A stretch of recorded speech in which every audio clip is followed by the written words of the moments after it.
O ministro do Supremo Tribunal Federal, Luiz Roberto Barroso, voltou a defender a integridade das urnas eletrônicas no país e condenou as claras tentativas de politização dos militares, ressaltando que há no cenário político brasileiro intenção de usar as Forças Armadas para atacar o processo eleitoral no Brasil.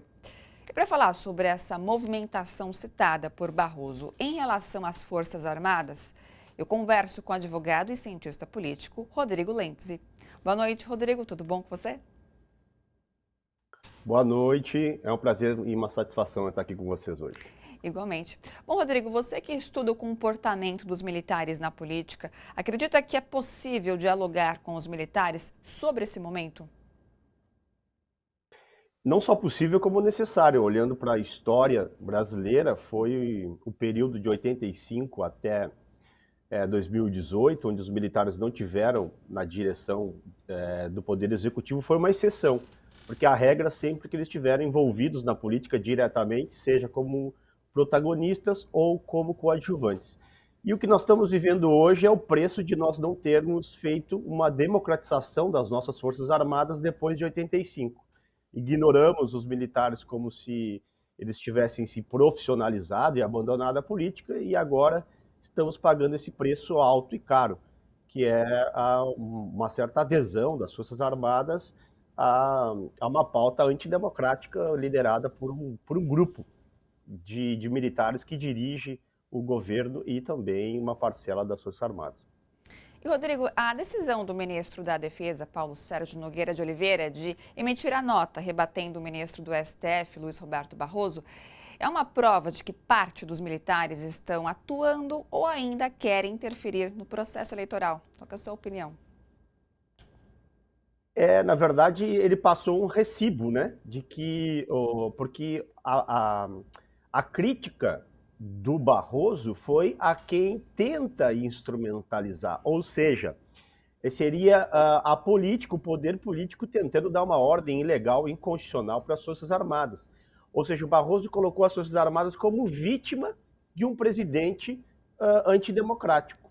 E as Forças Armadas, a partir do seu ministro da Defesa, que é um general do Exército, que até pouco tempo era o comandante do Exército, tomou as dores, como se o endereço da crítica fosse eles. Então, isso é bastante preocupante, eu diria, para o processo político democrático. Por quê? Porque passa o recibo de que as Forças Armadas estão interessadas em desestabilizar o processo eleitoral e não apenas, ou digo aqui, as Forças Armadas representadas por esses militares que têm se engajado na política. Há militares, oficiais do Exército, muito descontentes com esses rumos, que eu chamaria aqui dos militares profissionais, que defendem o afastamento do militar da política. E essa parcela tem sido minoritária. A maioritária tem aderido a esse tipo de comportamento. E as palavras do ministro Paulo Sérgio apenas corroboram essas impressões que nós temos aí ao longo desses últimos meses. Rodrigo, ainda falando sobre a questão das eleições, né? Faltam poucos meses para a chegada das eleições mais polarizadas da história. E é o que tudo indica, há uma chance enorme de Lula vencer. Vamos ver aí nas pesquisas, inclusive matérias que vamos mostrar daqui a pouco, que mostra ele já ganhando no primeiro turno. Você acredita que as Forças Armadas, ou parte delas, podem embarcar nesse roteiro à la Trump sobre uma derrota de Bolsonaro? Eu diria que as forças auxiliares e reservas do Exército, que são as polícias militares, estas sim, acredito que se existir um consentimento dos seus comandos, com manifestações políticas a favor ou contrário ao resultado do processo eleitoral, ou ainda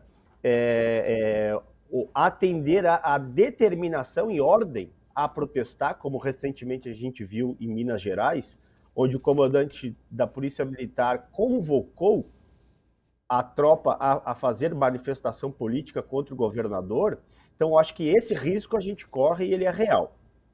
As Forças Armadas se manterão como acima do bem e do mal, como nessa ideia de que elas são instituições permanentes e nacionais, ou seja, estão acima da própria nacionalidade, como diz o mito de Guararapes, que o Exército foi fundado antes da próprio nascimento do Brasil.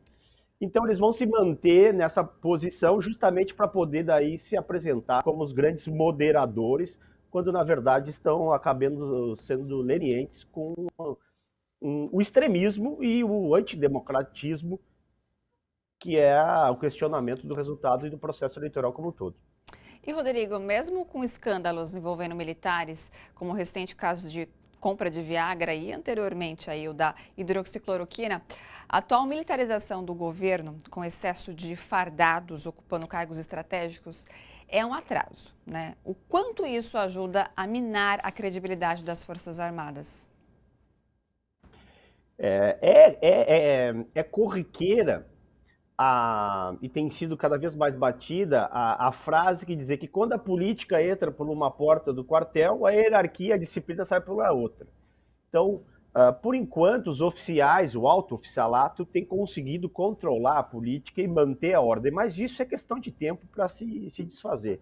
Já há uma certa cisão entre esses militares que concordam ou não concordam com essa politização, esse engajamento político, e é inegável que as Forças Armadas, a partir desses militares carregadas para a política, ela acaba sendo exposta ao escrutínio público, que por um lado é bom, mas por outro acaba, vamos chamar aqui, comprometendo a credibilidade dessa instituição, que é fundamental para a nossa defesa nacional. O problema é que essa instituição tem sido carregada cada dia mais para disputa entre os próprios brasileiros. E isso é algo inadmissível por uma instituição patriótica. Se colocar como parte das disputas e dos conflitos normais dentro de uma democracia entre nacionais. Então, essa é a nota mais triste que a gente pode conferir hoje. Perfeito. E, Rodrigo, qual seria o caminho, né? Porque a gente vê a todo momento o Bolsonaro chamando todos para briga de rua, né? STF, enfim, todos os poderes em si. Qual seria o caminho?